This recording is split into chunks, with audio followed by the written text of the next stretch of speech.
Hi friends, YouTube पर आप सभी का स्वागत है। दोस्तों, मैं फिर से आप सभी के सामने अपने चैनल इग्नू लर्नर के माध्यम से एक बहुत ही मोस्ट इम्पॉर्टेंट प्रश्न लेकर आया हूं इस वीडियो में।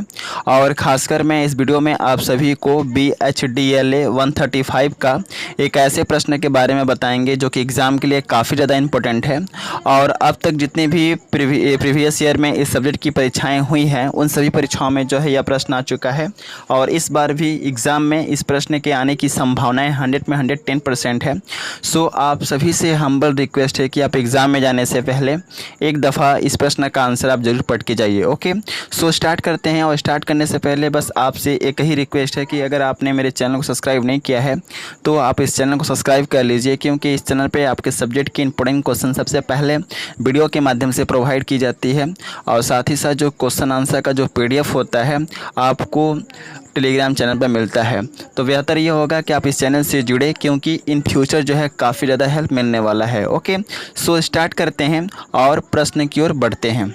ओके, तो प्रश्न एग्ज़ाम में आता है कि राजभाषा क्या होती है और इनकी विशेषताओं का विस्तृत वर्णन कीजिए।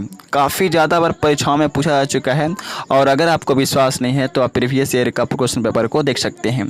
तो सबसे पहले हम जानेंगे कि आखिरकार राजभाषा कहते किसे हैं। ओके, तो आपको सबसे पहले हेडिंग देना है और हेडिंग के तौर पे लिखना है राजभाषा। इसके डिफिनेशन के अंतर्गत आपको बस इतना लिखना है कि राजभाषा वह भाषा होती है जिसमें प्रशासन यानी कि सरकार का कामकाज चलाया जाता है। ओके, राजभाषा वह भाषा होती है जिसमें प्रशासन का कामकाज चलाया जाता है। कौन सा प्रशासन का? सरकारी प्रशासन का। ठीक ना, समझ में आया कि नहीं? राजभाषा क्या होती है? राजभाषा वह भाषा होती है जिसमें प्रशासन यानी कि सरकारी प्रशासन का कामकाज चलाया जाता है। ऐसी भाषा को हम राजभाषा के नाम से जानते हैं। ओके, यह लिख सकते हैं। या तो दूसरे शब्दों में हम कह सकते हैं कि हमारे देश भारतवर्ष में सरकारी कामकाज के लिए जिस भाषा का प्रयोग किया जाता है उस भाषा को राजभाषा कहते हैं। ओके, बहुत ही इजी डिफिनेशन है। क्या लिखेंगे आप कि हमारे देश भारतवर्ष में सरकारी कामकाज के लिए जिस भाषा का प्रयोग किया जाता है उस भाषा को हम राजभाषा के नाम से जानते हैं। हमारे देश भारतवर्ष के प्रशासनिक कामकाज की सबसे महत्वपूर्ण विशेषता यह है कि हमारे देश भारतवर्ष के सभी सरकारी कर्मचारी, चाहे उनकी मातृभाषाएं अलग अलग क्यों न हो या वे अलग अलग भाषाएं क्यों न बोलते हो, लेकिन सभी सरकारी कर्मचारियों को अपनी कामकाज राजभाषा में ही करना पड़ता है। सरकारी कामकाज, समझ गए ना? सभी कर्मचारियों को, चाहे उनकी मातृभाषाएं अलग अलग क्यों ना हो, अगर वह व्यक्ति या वह मनुष्य जो है सरकारी दफ्तर में है तो उनको सरकारी कामकाज के रूप में जो है हिंदी का ही प्रयोग करना पड़ेगा, हिंदी भाषा का ही प्रयोग करना पड़ेगा, क्योंकि हिंदी भाषा ही राजभाषा है और राजभाषा के रूप में हिंदी का ही प्रयोग करना पड़ता है। हमारे देश भारतवर्ष की राजभाषा हिंदी है और हिंदी भाषा में सभी प्रशासनिक कार्यों को संपन्न किया जाता है।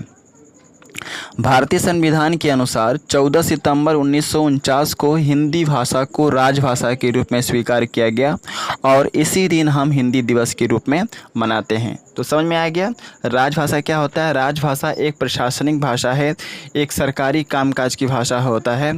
हमारा देश भारतवर्ष में जितने भी सरकारी कामकाज होता है, ओके, जितने भी प्रशासनिक संबंधित कार्य होते हैं उसका समापन हिंदी यानी कि राजभाषा को हिंदी को राजभाषा के रूप में स्वीकार किया गया है, इसलिए हिंदी को ही सरकारी कामकाज में इसका प्रयोग किया जाता है। और सरकारी दफ्तर में जितने भी सरकारी कर्मचारी होते हैं, चाहे उनकी मातृभाषाएं अलग अलग क्यों ना हो, चाहे वो अलग अलग भाषाएं क्यों ना बोलते हो, लेकिन उन सभी सरकारी दफ्तर में काम करने वाले कर्मचारियों को प्रशासनिक संबंधित कार्य, सरकारी कामकाज जो है हिंदी भाषा में ही करना पड़ता है, क्योंकि भारतीय संविधान में हिंदी को ही जो है राजभाषा के रूप में जो है स्वीकार किया गया है। और भारतीय संविधान के अनुसार 14 सितंबर 1949 को हिंदी भाषा को राजभाषा के रूप में स्वीकार किया गया और इसी दिन हम हर एक वर्ष 14 सितंबर को क्या मनाते हैं? हिंदी दिवस के रूप में मनाते हैं।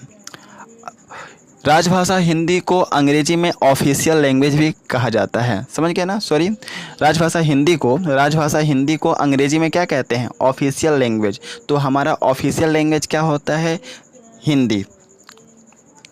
अब आपको पैराग्राफ चेंज करके लिखना है कि राजभाषा की निम्नलिखित विशेषताएं होती हैं जो इस प्रकार हैं। पहला विशेषता क्या है, राजभाषा की सबसे महत्वपूर्ण विशेषता यह होती है कि राजभाषा सरकारी कामकाज की भाषा होती है। हमारे देश भारतवर्ष में सरकारी कामकाज में विशेषकर हिंदी भाषा का ही प्रयोग किया जाता है। तो सबसे पहला विशेषता सामने निकल कर के आ गया, क्या, राजभाषा की सबसे महत्वपूर्ण विशेषता यह होती है कि राजभाषा सरकारी कामकाज की भाषा होती है और हमारे देश भारतवर्ष में सरकारी कामकाज में विशेषकर हिंदी भाषा का ही प्रयोग किया जाता है। दूसरा नंबर विशेषता है, किसी भी प्रदेश में बोली जाने वाली भाषा को उस प्रदेश की राजभाषा कहते हैं। समझ गए ना।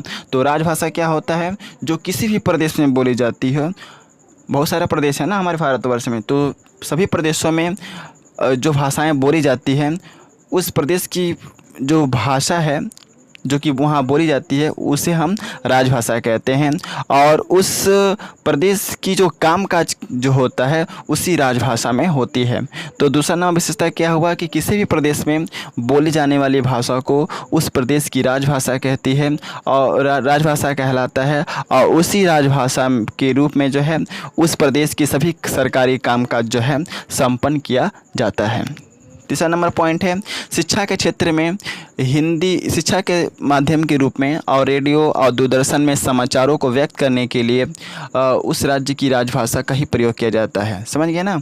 तो शिक्षा के क्षेत्र में रेडियो और दूरदर्शन में समाचारों का संबोधन करने के लिए जो है राज्य की राजभाषा का ही हम प्रयोग करते हैं।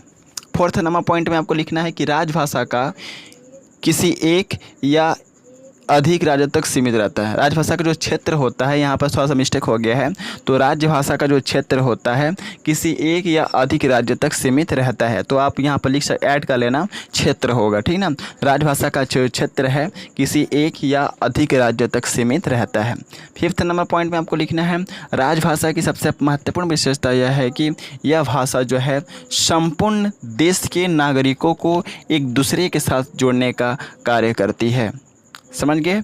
जो राजभाषा जो होती है, इस भाषा का सबसे महत्वपूर्ण विशेषता यह है कि यह भाषा संपूर्ण देश के नागरिकों को एक दूसरे के साथ संपर्क में जोड़ने का कार्य करती है। ओके, एक दूसरे को मतलब कि होता है ना कि आपसी संबंध बनाए रखता है। तो राजभाषा जो होता है लोगों के बीच में आपसी संबंध बनाए रखता है, ये लोगों को एक दूसरे के साथ जोड़ने का प्रयास करता है। समझ गए ना।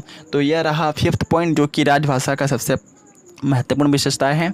और मैं यहाँ पे आपको एडवाइस देना चाहूँगा कि इस तरह के प्रश्न को जिस तरह से मैं पीडीएफ में बताता हूँ वैसे ही आपको एग्जाम में लिखना है, अन्यथा एग्जामिनर जो है आपको नंबर नहीं देगा।